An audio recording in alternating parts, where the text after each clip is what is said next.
Assalamualaikum warahmatullahi wabarakatuh.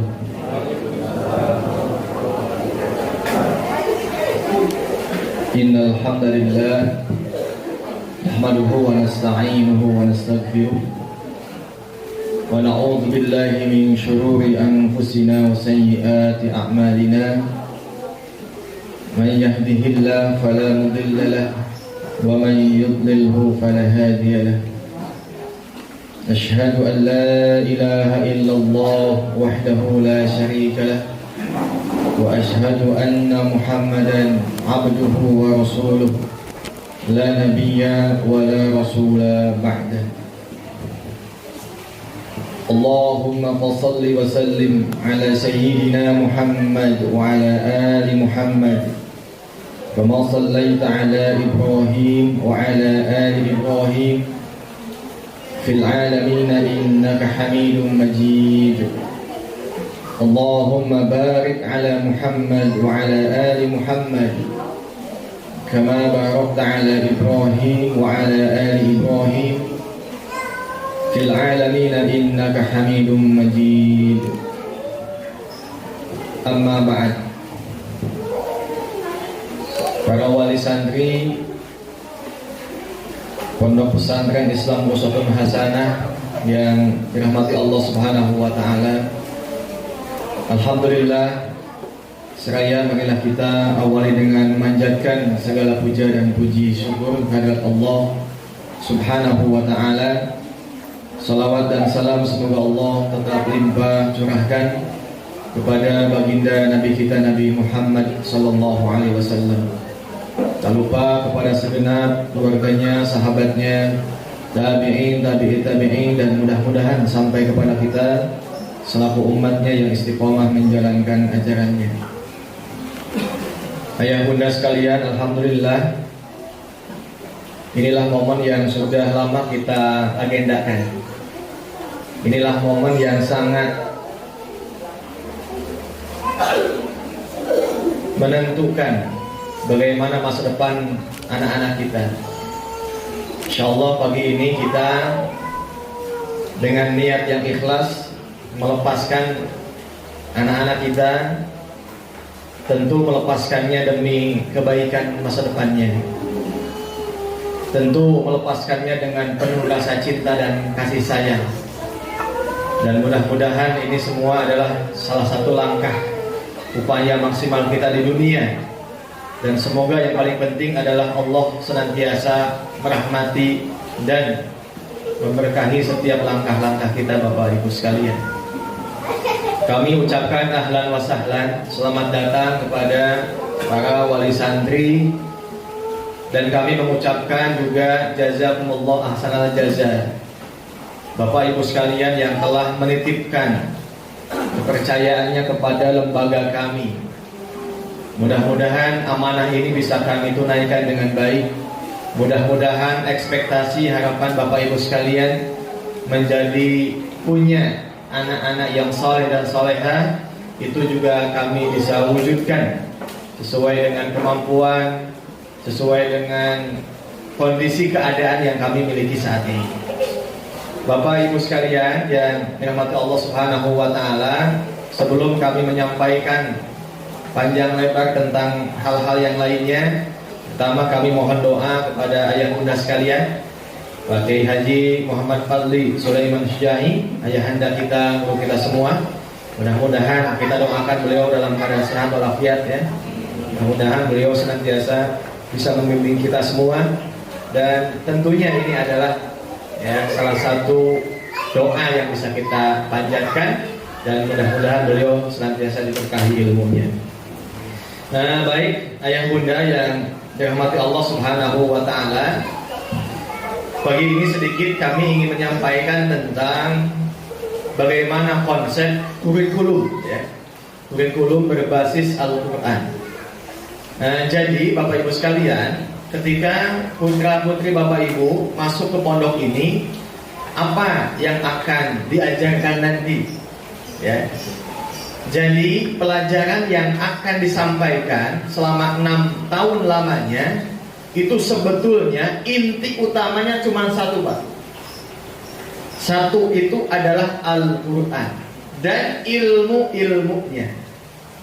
Al-Quran dan ilmu-ilmunya. Jadi 6 tahun itu fokus yang utamanya itu mempelajari Al-Quran dan ilmu-ilmunya. Sebab Quran tidak bisa secara independen dipelajari tanpa ilmu-ilmu bantu yang lainnya. Nah, maka Bapak Ibu sekalian, kami ingin sampaikan bagaimana konsep kurikulum Al-Quran itu. Jadi kalau kita bicara Al-Quran, tentu mempelajari Al-Quran itu mesti melihat bagaimana dulu Allah lewat malak Jibril mengajarkan Nabi Muhammad. Yang kedua, kita mesti melihat bagaimana Rasul mengajarkan Quran kepada sahabat. Nah, itulah yang menjadi fokus yang mesti kita ikuti dan kita teladani. Sehingga Bapak Ibu sekalian, mempelajari Al-Quran itu dalam konsep ahli pendidikan paling tidak ada 5 konsep yang mesti melekat. Dan tidak boleh yang 5 ini tidak ada. Ya, apa? Yang pertama, mempelajari Al-Quran dan ilmu-ilmunya harus ada seorang guru, Pak. Asy-Syaikh. Belajar tanpa guru itu menyesatkan. Sebab dulu Rasul pun diajari oleh siapa? Malaikat Jibril. Rasul nggak bisa langsung membaca tanpa didampingi. Inilah yang disebut dengan konsep talaki. Iqra. Rasul menjawab, ma'ana biqari. Iqra ya Muhammad, ma'ana biqari. Sampai 3 kali, Pak. Ya. Jadi keberadaan seorang guru itulah yang mentransformasi ilmunya kepada siapa? Muridnya. Nah, maka kalau misalnya Bapak Ibu sekalian ada menemukan tiba-tiba ada ahli agama yang dia tidak punya seorang guru, pasti itu adalah dia tidak kompeten. Dia ngaku-ngaku saja. Itu, Pak. Maka yang paling penting adanya proses pembelajaran itu sebelum adanya bangunan, sebelum adanya lapang bola, ada lapang basket, guru dulu, Pak. Ya. Maka itu prinsip yang kami pegang, Pak.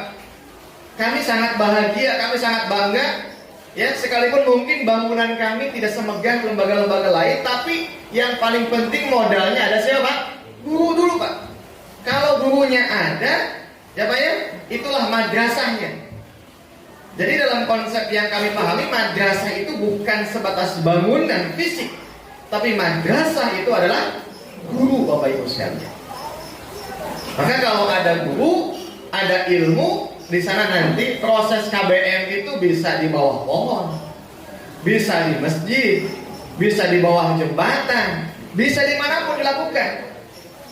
Ya, tapi ketika gurunya tidak ada, masya Allah, Pak. Lihat 2 tahun ke belakang bangunan-bangunan sekolah semuanya kosong, Pak. Ya kan? Guru tidak ada, siswa juga tidak boleh ke kelas. Kemudian apa? Sisanya bangunan itu siapa yang sekolahnya? Ya bisa jadi makhluk-makhluk gaib, Pak. Ya. Nah, dan juga binatang-binatang. Saking lamanya bangunan itu tidak dipakai kegiatan KBM. Nah, itu penting. Jadi nanti yang mentransformasi ilmu agama itu Bapak Ibu sekalian guru, Pak, penting ini. Nah, maka syaratnya Quran itu harus diajarkan dengan metode talaki. Nah, dari sini nanti, Pak, ditransformasi kepada ilmu-ilmu yang itu adalah apa? Membantu memahami Al-Quran. Nanti akan kita tampilkan. Baik Bapak Ibu sekalian, yang kedua apa? Tentu ada siswanya, ada muridnya, ada santrinya. Ini yang kedua, syaratnya lembaga pendidikan itu. Dan alhamdulillah, putra-putri Bapak Ibu sekalian datang ke sini diniatkan mau belajar, Pak. Ya, bukan mau sekolah, Pak. Ya, sebab kalau sekolah kesannya hanya datang, menyimak, ujian, dapat nilai, dapat rapot, ijazah. Itu Pak kesan yang sudah melekat kalau sekolah. Tapi kalau mondok, Bapak Ibu sekalian, yang diajarkan itu adalah bagaimana dia menghadapi hidup untuk hidup. Maka anak pondok, santri itu struggle, Pak. life skillnya pasti akan kita ajarkan tentang bagaimana public speaking, bagaimana kepemimpinan, bagaimana hidup qanaah, bagaimana hidup tawadu, bagaimana kita sosialisasi dengan teman-temannya. Itu semua ada di pondok, Pak. Dan ini yang tidak ada mungkin ya Pak ya di sekolah yang hanya sebatas datang, duduk dan pulang. Itu. Maka yang keduanya itu adalah siswa atau murid. Yang ketiga Bapak Ibu sekalian, yang mesti ada mutlak dalam sebuah proses mempelajari Al-Quran itu adalah lingkungan. Lingkungan Bapak Ibu sekalian. Jadi lingkungan ini penting ada. Maka kenapa dulu ulama-ulama itu dia tidak bolak-balik Pak. Dia menetap tinggal mondok mulazamah di mana kiainya tinggal. Itu yang betul Pak. Jadi kita datang itu bukan sebaliknya, bukan ustadz guru yang datang ke siswanya atau ke santrinya, tapi santri yang datang mendatangi kiai Pak. Itu. Nah itu Pak. Jadi lingkungan itu nanti dia menetap tinggal di sana, kemudian nanti ada konsekuensi, ada aturan, ada waktu. Nah itu Pak. Kenapa mesti begitu? Sebab Quran bukan hanya dibaca, bukan hanya dihafal, tapi samratul ilmi al-amal. Jadi amalnya bagaimana, adabnya bagaimana. Jadi jangan sampai nanti menjadi Islamologi Pak. Islamologi itu Islam hanya sebatas study oriented Pak. Maka di kampus-kampus barat itu sudah ada Pak, Islamic Studies namanya. Yang ngajarnya bule Pak, ngajar Islam tapi orang bule Pak. Tidak bisa kalau hanya Islam sebagai pengetahuan kaya dengan fisika, seperti matematika, tapi tidak sampai ke hati dan tidak sampai ke amal. Nah maka lingkungan ini menjadi mutlak Pak. Jadi ada seorang guru, ada murid, ada lingkungan. Dan yang keempat yang penting Pak, itu kitab Pak. Mesti ada kitab Pak. Nah maka kenapa ada kitab? Sebab Al-Quran yang ada di hadapan kita itu dalam bentuk mushaf. Betul ya Pak ya? Mushaf. Di sana ada ayat, ada tulisannya, ada kaidah-kaidah membacanya, kemudian juga ada hukum-hukum membacanya. Kenapa itu semua ditentukan, ditetapkan? Supaya tadi Pak, membacanya tidak asal-asalan, memahaminya tidak asal-asalan. Nah kitab-kitab inilah ketika kita mempelajari Al-Quran, nanti muncul kitab-kitab ilmu bantu yang itu menjadi fokus kajian kita selama 6 tahun di pondok. Jadi paling tidak anak-anak di sini Pak, satu pasti kemampuan bacaan terhadap ayat Qur'annya harus mungkin, harus baik, harus indah. Yang kedua hafalannya pasti itu Pak, sebab basic ilmu itu adalah Al-Quran. Yang ketiga Pak, di samping punya hafalan, dia juga nanti akan dibekali oleh ilmu-ilmu bantunya. Insya Allah nanti akan tampilkan ilmu bantunya apa saja kitab yang akan dipelajari. Tapi mohon maaf Bapak Ibu sekalian, untuk tingkat sanawiyah aliyah muallimin 6 tahun di sini, kita hanya membekali fondasi ilmu saja Pak. Lebih fokus kepada penguasaan matan Pak. Matan itu adalah fondasi ilmu. Contoh misalnya kalau untuk bahasa Arab nanti kita akan menyampaikan matan-matan ilmu. So nanti sisanya bisa dilanjutkan lewat kuliah Pak, dilanjutkan dengan ilmu-ilmu bantu yang lainnya. Tapi cukup matan pun Pak itu di atas 20 kitab Pak yang akan disajikan, yang akan disampaikan ke putra-putri Bapak Ibu sekalian. Nah mudah-mudahan satu Pak, kalau matan wajib hafal Pak. Matan dari mulai yang pendek sampai yang tebal Pak. Alfiyah juga matan itu sebetulnya, Jurmiyah juga matan. Matan itu ada yang dalam bentuk nazom, ada yang tidak dalam bentuk nazom Pak. Insya Allah Pak kita akan siapkan. Nah itu Pak. Jadi yang keempat itu adalah kitab. Maka Bapak Ibu sekalian, para santri kita itu wajib datang masuk ke kelas, baik dalam KBM formal ataupun di masjid itu bawa kitab. Tuh, sebab kitab ini menjadi patokannya Pak. Jadi kalau misalnya menyampaikan ilmu Pak, kita punya kitab, tapi misalnya apa? Siswa santrinya nggak punya kitab, itu nanti akan taklid, Pak. Itu. Apalagi kalau ustadznya menyampaikan tidak bawa kitab, santrinya juga nggak punya kitab, itu namanya sesat menyesatkan, Pak. Itu. Jadi tradisi yang paling genuine terkait dengan bagaimana proses mempelajari ajaran Islam, ada guru, ada murid, ada kitab.